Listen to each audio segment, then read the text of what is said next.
When Cher Sheets moved to Chicago 2 years ago, she had no idea what her goal of being a good neighbor would accomplish. At first, being a good neighbor was simply baking fresh cookies for the neighborhood, as well as joining the community for meals at local soup kitchens, where she would grab a seat at the table and begin to build friendships. It wasn't long before Cher began to partner with a local shelter to throw birthday parties every month for the homeless. By her 6th month in Uptown, Cher had gathered some friends and initiated monthly foot clinics, providing basic foot care for the homeless community. Cher's leadership and desire to be a good neighbor has turned into a movement that is truly transforming the Uptown community. In the last year, from her own front yard and home, Cher has led a team in hosting nearly 30 community parties and dinners for over 3,000 attendees and contributors that are slowly removing the barriers that divide us, bringing people together who would otherwise simply walk past.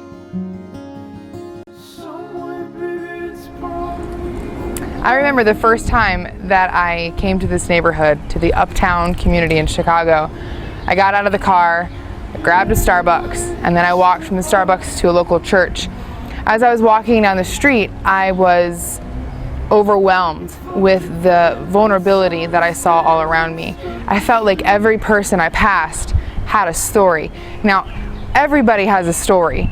You and I, everyone has a story, but not everybody wears it on the outside. We have all sorts of things that protect us from exposing our vulnerability to society and to those around us. And yet there are those in our culture who don't. But this neighborhood has an overwhelming concentration of vulnerable men and women. A lot of times I feel like this is the part of Chicago where we have just shoved all of the forgotten and unsightly and unruly people in our society. So if you know me, which many of you won't, that made me fall in love with this neighborhood immediately. I believe that our vulnerability puts us in a position to be able to experience healing and love and authentic community in a way that it's more difficult when we haven't been in touch with true and authentic vulnerability. So this is my friend Melvin. He just stopped in for a little visit. He's gonna help me fix our tree in a little bit. But first I wanna tell you, this last year, moving into this house, it was my 2nd year living in this neighborhood, but the first time that I moved into an apartment that I could actually use to invite my neighbors in and be hospitable. And part of that is because I have an awesome roommate who's been really a great partner in helping me throw dinner parties and really has been awesome with having all kinds of random people in and out of our house. And so this past year has made such a significant difference in my life, in the community, and I've seen individual people change. And this has become a safety place, a home for those who might not be homeless, but might only be given a room with a bed and maybe sharing a bathroom with somebody, on a hall with a bunch of other adult men and women with addictions and mental illness, and really the worst frat house you can imagine. It's not very funny. And so moving into this apartment, it was a dream come true because we're nestled right here amidst a nursing home 2 doors down, an old hotel that's been converted to single rooms, mostly funded by the government across the street. We've got a hotel that houses people down the street, and that's just on this street. That's just on half of this block. And then that story is repeated block after block after block after block. And this neighborhood is just teeming with lonely men and women who have so much to give and contribute. And so you can imagine my excitement when the landlord called and let me know that this downstairs apartment, we live upstairs right now, that the downstairs apartment is going to come open. We need your money. This would be such a wonderful thing for the people in our community. Many of us have to live in subsidized subs. You wouldn't want to live there.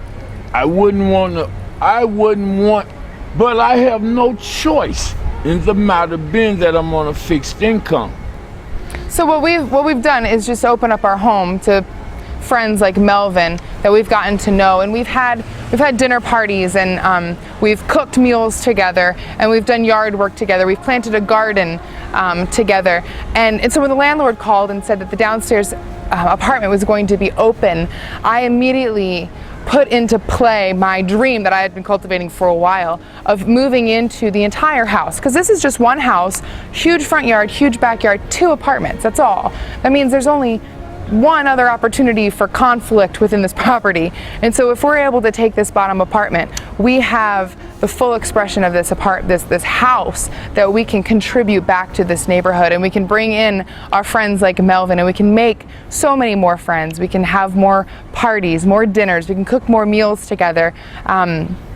We can grow a larger garden. It's a larger garden.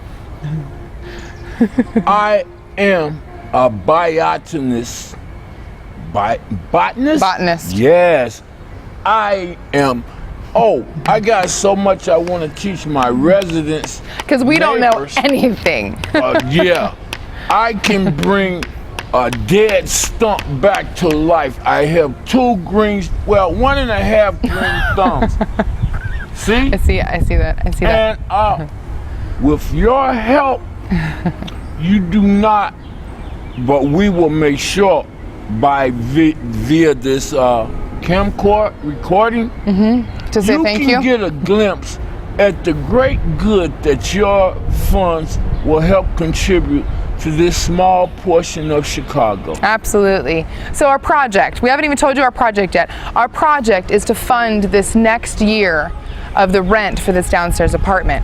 I believe that in this next year, not only will we expand the parties that we throw in our yard, we'll have a bigger July 4th cookout, we'll have a better Easter party, we'll have an amazing Valentine's Day banquet.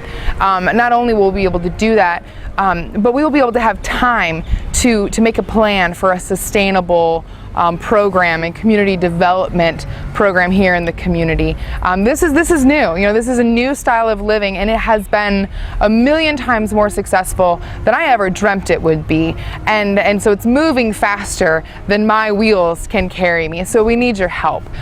We're definitely ready to do the work.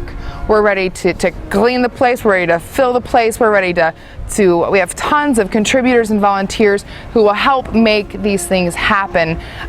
We just don't have the funds. So $18,600. That's a total amount that we need to raise in this next month, and we would love your support.